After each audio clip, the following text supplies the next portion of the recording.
The Corbin Burnes trade was the perfect move the Orioles needed to make, but they had to give up some talent. And some of that talent was DL Hall, who I bet they were going to rely on in a big relief role. When you add that to the fact that Shintaro Fujinami just signed with the Mets, do the Orioles need one more reliever before this season starts?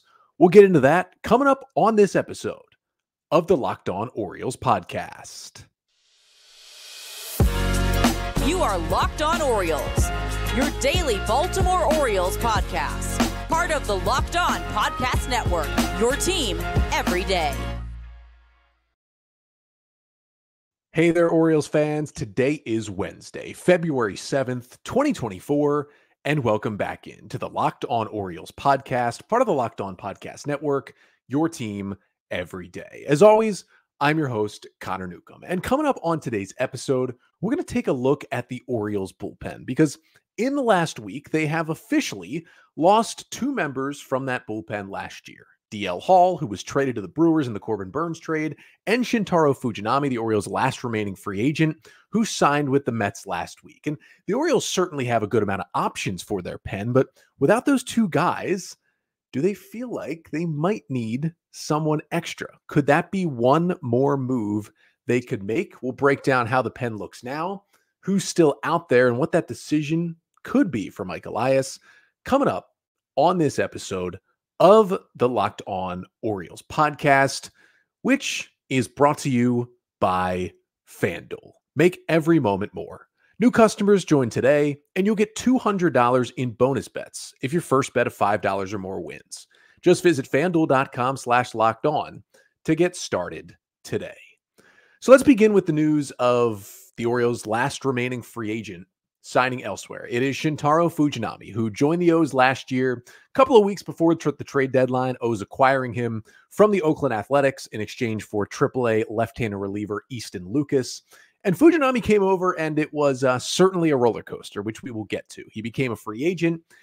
And while I was intrigued in bringing him back, I think one of the things that really showed us that he was probably not coming back is the fact that the O's left Fujinami off the playoff roster. It was probably the biggest point of contention with the Orioles playoff roster. Now, I don't think Shintaro Fujinami was going to make the difference in that series. The fact that the O's got swept by the Rangers in that ALDS anyway, but there was some concern that, okay, you choose Fuji over Brian Baker, and Baker was not good at all in his one postseason appearance, but you could also kind of get with how much Fuji fluctuates, why they made the decision that they did. But after that, you figured, okay, he's not re-signing. But as the offseason went on and relievers continued to get signed out of free agency and Fuji stayed there, I thought, you know what, Fuji could be cheap and it could be a minor league deal. It could be like 1 year, $1 million. The Orioles bring him back, give him another shot.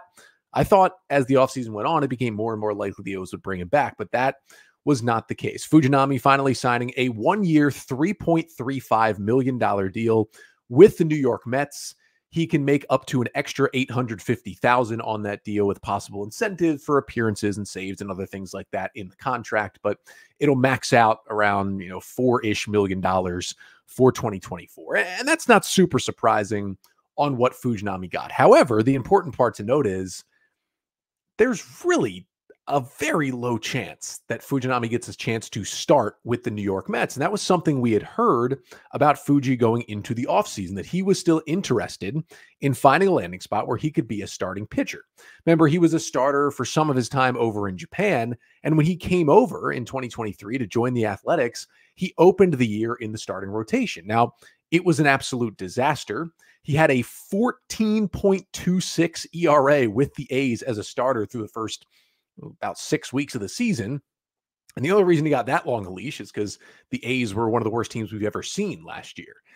And so they moved him into the bullpen, and things got a lot better out of the pen. He was good out of the pen in Japan as well. And that is when the O's acquired him for fairly cheap to add to that bullpen. But for Fuji, it was not smooth sailing for him with the Orioles last season. He had an 8.57 ERA with the A's in 49 and a third innings before the trade. And then when the 29-year-old righty came over to the O's, he was better. 30 appearances, 29 and 2/3 innings, had a 4.85 ERA, 25% strikeout rate was good, better than league average. The 12% walk rate, while it was a little down from his time in Oakland, that is still not good. League average is around 8%. You don't want to be walking that many hitters. And it was insanely up and down for Fuji last year. There were 5 appearances with the O's out of 30 where he allowed 2 runs or more in 1 inning or less. There were multiple appearances where he got 1 out and gave up 3 runs. Like, it wasn't good. He also had some really big moments. He had 2 extra inning saves, one in a game in Seattle and another in Anaheim, where he just got huge outs for the Orioles in those spots. He actually saved the Cedric Mullins game after Mullins robbed the homer and then hit the 2-run homer in the top of the 10th. The Orioles did not have, seemingly at that point in the game, Felix Bautista. They went to Fuji. And then that crazy game in Anaheim, the back and forth game where DL Hall blew the save, the O's took the lead, they gave it back. It was Fuji who got the big strikeout to finally end that game in Anaheim as well.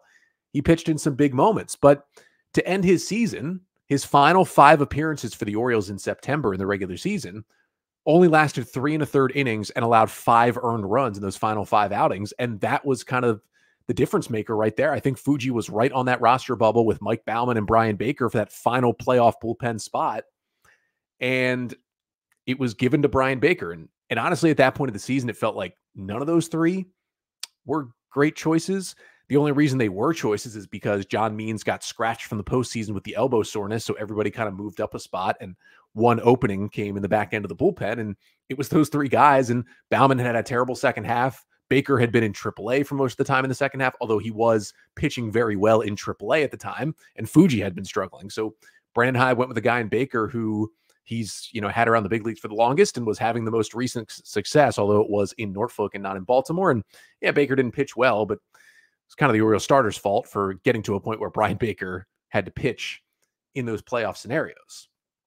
So at that point, when Fuji wasn't on the playoff roster, I think we kind of knew he wasn't coming back. But honestly, once the O's got Corbin Burnes too, it kind of felt like, could this be the perfect time where you bring back Fuji? Now, the Fuji deal happened before the Corbin Burnes trade, but just in general, once you get Burnes and you feel like, okay, this pitching rotation is pretty much set, maybe we could use one more reliever, because again, you also trade away DL Hall in that deal, who was definitely going to be a part of the back end of your bullpen.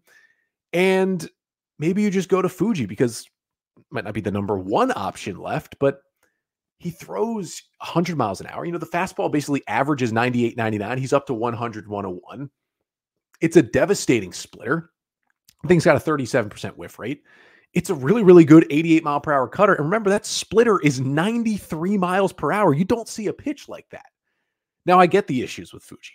He generally does not know where the baseball is going. It is very, very low grade command for Shintaro Fujinami. But when he knew, or at least half knew where it was going, he was filthy in those stretches with the O's last year.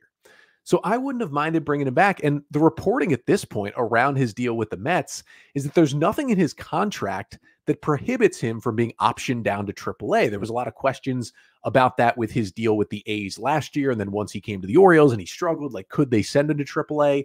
I think by the end we figured out, no, he couldn't be optioned. But if that was a scenario the O's could have done, I feel like that would have been perfect. You could bring him in on a cheap major league deal, $2, $3, $4 million, with the ability to option him to Norfolk if he struggled. I feel like that would have been a perfect depth piece for this bullpen, who still could have certainly won an opening day roster spot out of this pen, but he doesn't do so. And well, the Orioles ended up not bringing back any of their 5 free agents. Jack Flaherty, a 1-year deal with the Tigers. I think we all know that wasn't happening. Kyle Gibson, thought it was a possibility of bringing him back. 1-year deal with the Cardinals. Adam Frazier, he wasn't coming back. 1-year deal with the Royals. Fujinami, thought there was a chance there. 1-year deal with the Mets. And then Aaron Hicks, there was reporting from Bob Nightingale last week that the Orioles actually made a push to re-sign Aaron Hicks, which I'd been talking about throughout the offseason. I thought it would have been a good idea. But he signed a 1-year deal with the Angels, most likely because A, he's from California, Anaheim, much closer to home.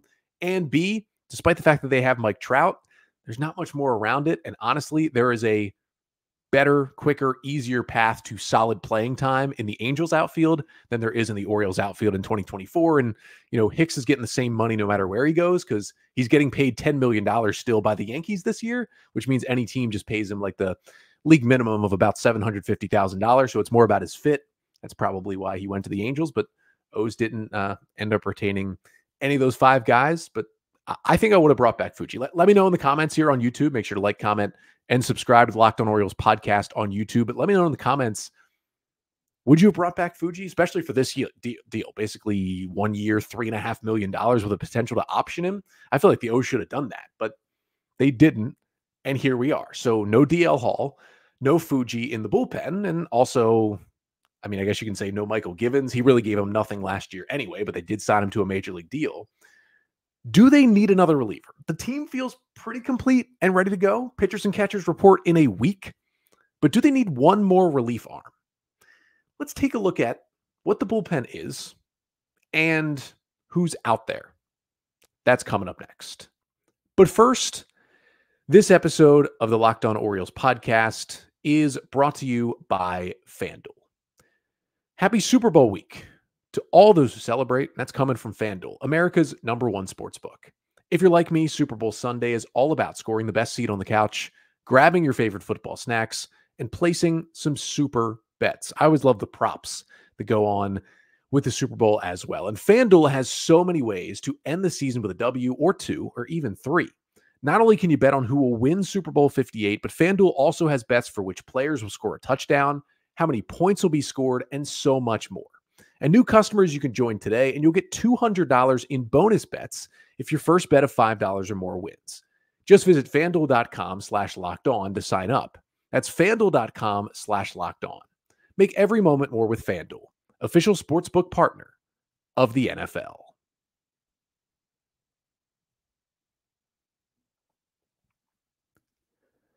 So the Orioles deciding, or at least they got outbid to, bring back Shintaro Fujinami, signing a 1-year deal with the New York Mets last week. And again, I was on board with bringing Fuji back, just with that stuff, giving him an offseason or a spring training with the Orioles, pitching coaches and working on honing that command. Maybe you feel like he's pushing 30 years old. At this point, the command is always going to be an issue. I would understand that point of view as well, but I just thought it was worth the risk. You know, it's low risk if he doesn't work out. You could DFA him if you had to. It's not like you were going to, bring him in and have him be your 8th inning guy immediately. He was going to be maybe the final guy in the bullpen. And I thought it would have been worth it. Thought the O's could have gotten him a little closer to what you need to be command-wise to be a big league reliever. But hopefully he has some success with the Mets and he can kind of pull it all together because he's got some insanely good stuff. But Fuji's out and DL Hall's out, traded to the Brewers in the Corbin Burns deal. So here's what the Orioles bullpen looks like at this point heading into spring training. And pitchers and catchers report on Valentine's Day, next Wednesday, 1 week from today. And in terms of their projected bullpen right now, here's what I would project to be the 8 relievers that make the O's bullpen. Craig Kimbrell, obviously, brought him in on a 1-year deal. He's going to be the closer, the replacement for Felix Bautista, who will miss the entire season after getting Tommy John surgery. Yennier Cano was just unbelievable, just not words to describe what he did last year. He'll be one of the setup men. Danny Coulomb will be another one, just a fantastic find by the Orioles right before opening day 2023. He was great last season. Cionel Perez had his struggles in the first half, but pulled it together and was one of the Orioles' best relievers in the second half. He'll certainly have a place in this pen as well. It looks like Tyler Wells, with the addition of Corbin Burns, will not be getting a rotation spot, but even if he doesn't have that, he will certainly have a bullpen spot with the Orioles with what he did down the stretch and in the playoffs in the pen last year after struggling as a starter in the second half. Cole Irvin is an interesting case. It wasn't great last year, but he did show some flashes as a reliever in the second half of last season. And listen, Irvin's a big league pitcher, and he's now out of options. I think at the very least, he'll just be the long man in this bullpen. You always need a long man in the bullpen. And even more than that, he could be a short reliever and a good one. He showed he could do it last year. He'll get a spot in this pen. I would say at this point, those are the 6 locked-in relievers for the Orioles bullpen. There's basically 2 spots up for grabs, I think, heading into spring training. And to be honest with you right now, I mean, there's 8 relievers competing for those 2 spots and a few more who are non-roster invites. The Orioles actually announced their 19 non-roster invites on Tuesday. We'll probably get to those a little later this week on the show, but you're basically looking at the returning guys who played a role last year. So Mike Baumann, Jacob Webb, Brian Baker, Keegan Aiken, and Nick Vespi. You're looking at Dylan Tate, who is seemingly healthy and returning after missing all of last year. And then you're looking at a couple of outside additions who could play a factor here in the righty Jonathan Heasley and the lefty Tucker Davidson. I think those are the 8 competing for the 2 spots. And right now, I would guess at least pushing the way of Mike Baumann and Jacob Webb getting those final 2 spots. And that's not to say Dylan Tate won't be as good as he was before the arm injury, but you just don't know with Dylan Tate. Like, we have no idea after missing all that time last year what he's going to be like in 2024, if he'll be anything close to what he was 2 years ago. And here's the other kicker. Dylan Tate has minor league options. Baumann and Webb do not. So if Baumann or Webb don't make the team, you got to put them through waivers. And I guarantee you, a team is going to claim one of Baumann or Webb on waivers. At the very worst, a bad team to put him in the bullpen. Even a good team could probably use one of those guys as one of the lesser spots in their bullpen. So on the flip side, Tate, Baker, Aiken, Vespi, all those guys have minor league options, which makes them much easier to start in AAA. So then you look at Baumann and Webb and you say, okay, yes, the Orioles would not love to DFA those guys, but if you can get a legitimate upgrade out of one of those two, you do it because you are trying to win a World Series in 2024. The Orioles told us that with the Corbin Burnes trade last week. And again, if Dylan Tate outperforms one of those two guys, it doesn't matter about his options. He will be on the opening day roster and one of them won't because, again, they are trying to win a World Series this year. But if you're looking at Mike Baumann, who was good in the first half last year, but completely fell apart in the second half. No command, home runs galore. That's why he ended the year in AAA. You're looking at Jacob Webb, who was picked up in August and was like awesome for 3 weeks, then was kind of shaky, and then was really, really bad in the postseason when the Orioles turned to him, gave up a home run in each of the first 2 games of that series. You've got questions about those guys. Brian Baker, can he throw a strike? We don't know. We know the stuff's there. Is the command there? We just don't know. Keegan Aiken, injury issues. Does he have a secondary pitch after that good fastball? Nick Vespi, he still only throws 90 miles an hour. Is that velocity going to hurt him? Like, there are questions about all of these guys. And you're okay with maybe one reliever in your bullpen, right, with questions. That's okay. You got a guy with good stuff, maybe bad command. You can fix him. But if you're looking at 2 guys in Baumann and Webb with questions, or even 3 guys, because we still don't know exactly what Cole Irvin is, do you want a little more stability there? And I think, in theory, you actually do at this point. That's the thing here. Like, looking at this bullpen right now, if I had my way, I would bring in one more veteran kind of middle relief to set up guy to just strengthen things up. And if that meant, Baumann or Webb had to be DFA'd, that's okay. And honestly, I'd probably start with Jacob Webb just because, yeah, someone will claim him and he's got some good stuff and he was really good at times last year, but you brought him in last August. It's not like a huge loss to give up a guy who you only had for 2 months last offseason. So I'd be okay with going and getting somebody else, and you eventually have to DFA Webb if he doesn't make the team. You still give him a chance in spring training, but that's totally fine with me. I think an upgrade would be big for this bullpen. And throughout the offseason, there were options there. And I kept saying, even though the Orioles signed Craig Kimbrell to replace Felix Bautista for just the 1 year, I felt like they could have used another veteran because you don't know what you're getting from Dylan Tate. And they did it last year. Now, it didn't work out at all. It was a bad move to bring in Michael Givens on that 1-year deal. But I figured they would try to do that again just to shore up the bullpen. And I was kind of surprised that they never did it. I mean, these are moves that wouldn't cost much. These are guys out there, 1 year, $5 million. You bring them in, you make your team a little bit better. I thought that was an easy move. I'm sure they had feelers out there on some of these guys, but just never found the right fit. And they did bring in some interesting names in Heasley and Tucker Davidson, who weren't exactly big league signings, but, a minor trade and a waiver claim. And they brought in some guys on minor league deals who will get a shot in big league spring training. And you even have some younger guys that even mentioned, like, the Orioles want Chase McDermott and Cade Povich to be starters, but, you never know. They could turn into relief weapons, at least at some point this year when they make their major league debut. So they're certainly in the fold as well. But I just feel like they could use one more veteran piece in that bullpen. Here's the issue with that, though.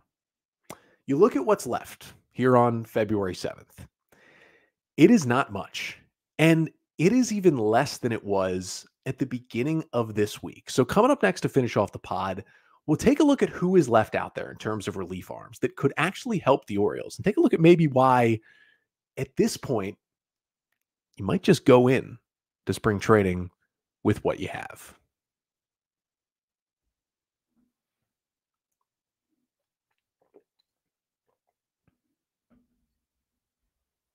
So the Orioles bullpen looking pretty solid at this point, but I feel like it could be one veteran reliever short. And the good thing about that is even if you go into the season with just this group, this is a solid group, and they've got a lot of options. Well, again, Dylan Tate, Brian Baker, Keegan Aiken, Nick Vespi, all those guys have minor league options, which means you can send them up and down. And that's solid big league relief depth. But I just feel like they could get an upgrade over either Jacob Webb or Mike Baumann as a free agent out there, right? There were some good names. And when I started to plan out this episode of the podcast early in the week, I was like, all right, Wednesday, we're going to do the Fuji stuff. We're going to talk about DL Hall being gone. We're going to talk about the bullpen. And that is when I did my, let's reset. Let's look at who is still out there in terms of free agent relievers. And when I did that, I still saw two names out there who really still excited me, who I thought, okay, if the O's went and got this guy, brought him in on a one-year deal, I think he'd really help the bullpen. I think the O's could make him even better, and this would be a perfect fit. Those two guys were a couple of right-handers, a couple of veterans in Ryan Brazier and Jacob Junis. They were both earlier this offseason on my Orioles free agent reliever wish list when I ranked the top 10 relievers I'd like to see the O's go after. They were both on there. Here's the issue with that. From the time I planned out this episode on Monday to recording it here on Tuesday night, Brazier and Junis both signed elsewhere. Ryan Brazier, who was pretty good with the Red Sox a couple of years ago, then just kept getting worse and worse. The Red Sox DFA'd him early in the season. Dodgers bring him in, teach him a cutter. Basically, nobody hits the cutter, and Brazier posts a 0.70 ERA in 39 innings down the stretch with the Dodgers. I was like, this is incredible. I know he's 36. You can get a really good one season out of him. Here's the issue. The Dodgers knew that as well. And the Dodgers, operating with unlimited money and look like to be a super team that could win the World Series, I don't blame Ryan Brazier for going there, especially for the fact that the Dodgers gave him a 2-year deal. 36-year-old relievers don't get a lot of 2-year deals, but Brazier signed a 2-year, $9 million deal on Monday to return to the Los Angeles Dodgers to shore up their bullpen, which I get it. All right. Not mad. I understand. So then I turned to Jacob Junis, and Junis kind of even more interesting because he's another guy who probably would only command like a 1-year fairly cheap deal.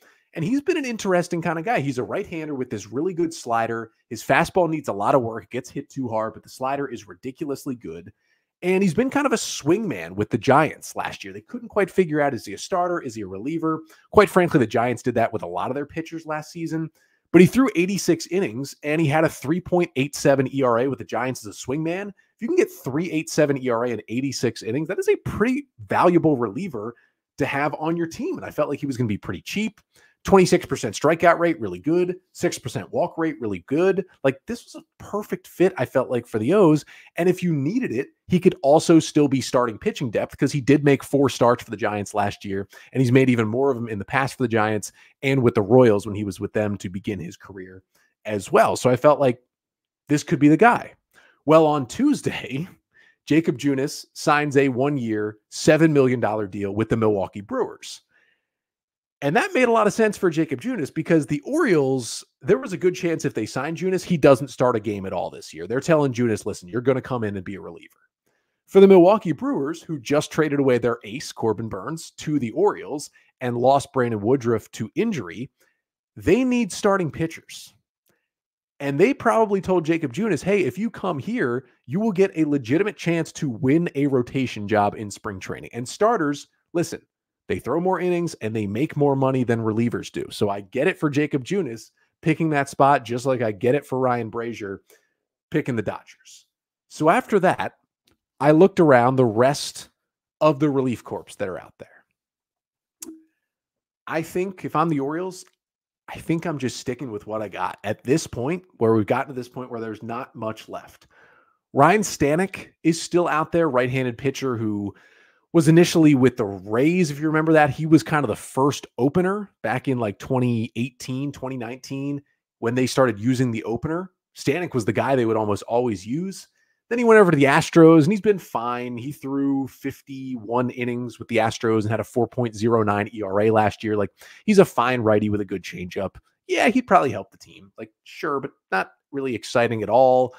Other than that, you got Jesse Chavez, who is 40 years old and might retire. He's been with the Braves. couple of veteran lefties and Brad Hand and Aaron Loop out there. If this were a couple of years ago, like sign me up for Brad Hand and Aaron Loop. Both of them gone kind of downhill the last couple of years. They're more fringe big league relievers than like your best lefty in the bullpen, which is what they each used to be a couple of years ago. And you continue to look around and you're like, am I excited about Eric Lauer, the former Brewer, who was a starter and then just kind of fell apart and they non-tendered him? Like, I'm kind of at the point where there's just not enough exciting out there. Really, the only guy out there left as a free agent, besides, of course, Jordan Montgomery and Blake Snell, who are both out there as starters, and I would still love to see the Orioles bring one of those guys in to make the rotation even better.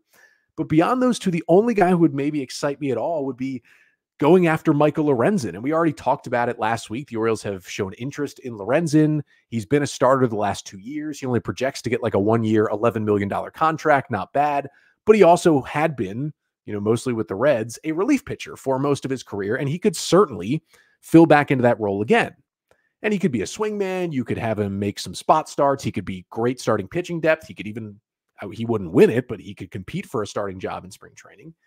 The only issue with Lorenzen and trying to bring him in as a swingman reliever / starter type guy is that you'd have the same problem as if the Orioles were trying to get Jacob Junis. For Lorenzen, there are certainly teams that will try to sign him for the rest of this offseason that will all but guarantee him a starting rotation job. A team like the Brewers even, some teams that are much worse, have much less starting pitching than the Orioles do, are still probably going to want Lorenzen as a starter. And again, he's probably going to take a 1-year deal. He's probably going to hit free agency again next year, and he's going to want to be a starter, which is going to make him more money next offseason as he maybe tries then to get a multi-year deal as a starting pitcher. So even though I would go after Lorenzen, I feel like at this point when the O's can't really guarantee him anything in terms of a starting role, he's probably going to sign elsewhere. So while I would like the O's to get another reliever, and maybe they could try to make some sort of minor trade and add somebody that way, I think they're just going into spring training with the group they have. And I mentioned the 6, Kimbrel, Cano, Coulomb, Perez, Wells, and Irvin. They're going to be in the bullpen. And you just let Mike Baumann, Jacob Webb, Dylan Tate, Brian Baker, and Aiken, Vespi, Heasley, Davidson, and those guys just fight it out. And you say, hey, there's pretty much 2 openings in this bullpen. Go at it. And the hope would be that Dylan Tate is back to his usual self and he's a good setup guy for you. And maybe Brian Baker learns how to command his changeup and that stuff gets him into the bullpen, or Mike Baumann is first half Mike Baumann, or Jacob Webb looks like he did when he first came to the O's, or, maybe something clicks for Nick Vespi or Tucker Davidson with that changeup or something. And you find the 2 guys you like and you go with that. And I trust the Orioles to do that. They have built bullpens over the past few years, kind of off the scrap heap, so they can do it. I would have liked probably another veteran, but I think the way this team is built, they can get by with this depth. Someone will emerge from that depth group to be better than we think. It happens every single year. I'm going to throw the name out. I'm going to kind of stake a claim on this. I think Tucker Davidson could be the guy. He's not even on the 40-man, but I think he could be the guy. But one of these guys is going to step up and grab that spot. You know what? That's okay. It's not the security you want going into spring training, but the Orioles, if that's their biggest problem, they're in a good spot heading into 2024. But that'll do it for today's episode. Thank you so much for tuning in. Make sure to leave a 5-star rating and a review wherever you listen. And of course, like, comment, and subscribe to the Locked On Orioles page on YouTube. We're getting very close to 6,000 subscribers. Thank you all for all your support over the last week. Huge week it was for the Orioles last week with the sale and then the Corbin Burnes trade. Keep those subscribers coming. If we get to 6,000 subscribers, we're going to do a very, very fun giveaway right here on the YouTube channel. So make sure to like, comment, and subscribe. Again, we are back for the first week of our in-season mode here on the podcast, which means 5 days a week, new episodes Monday through Friday, which means we're back tomorrow. And tomorrow, we're turning the attention back a little bit to the sale. We were talking sale, and then we got Corbin Burnes, but we still got to go back to that. Now, it hasn't been approved yet, but I wanted to take a look at, okay, once David Rubenstein officially takes over the Orioles, what should his checklist be? What should the early to-do list be? The top 3 things he needs to do immediately when taking over as control person of the O's. Get to that on tomorrow's episode. But until then, I'm Connor Newcomb, and this has been the Locked On Orioles podcast, part of the Locked On Podcast Network. Your team every day.